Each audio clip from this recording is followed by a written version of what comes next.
États-Unis, ça se passe en Chine, et nous, on est un peu absent. Donc vous dites, non, c'est pas vrai.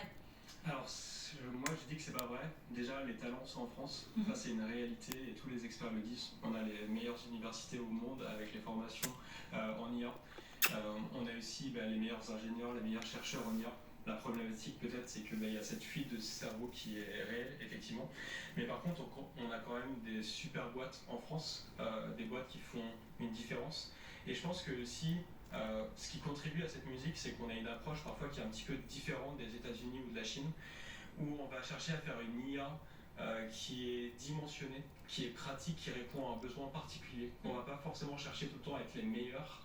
Les IA, ChatGPT, DeepSeek, Mistral vont être comparés sur des benchmarks un petit peu précis, où c'est un peu du charabia scientifique. Nous, on ne va pas forcément chercher à être les meilleurs vraiment sur ces benchmarks, mais à faire des solutions qui sont vraiment adaptées à nos usages. Oui, et c'est un atout aussi. En tout cas, lors de ce sommet, il y a une initiative qui a été lancée, c'est Current AI, c'est une fondation qui veut porter une IA d'intérêt général. Hein. Il y a la France dedans, il y a 8 autres pays, parce que c'est ça aussi l'inquiétude sur l'IA. À quoi va-t-elle servir? Est-ce qu'elle peut servir au plus grand nombre? Est-ce qu'elle peut être faite par le plus grand nombre?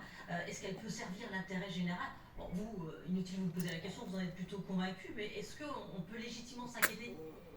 Je pense déjà, partenariat, c'est pour la France et pour l'IA en général dans l'Europe, mais aussi dans le monde. Parce que comme on l'a rappelé, il y a quand même des grosses puissances en face. Donc si on y va tout seul, on va être face à des difficultés de financement.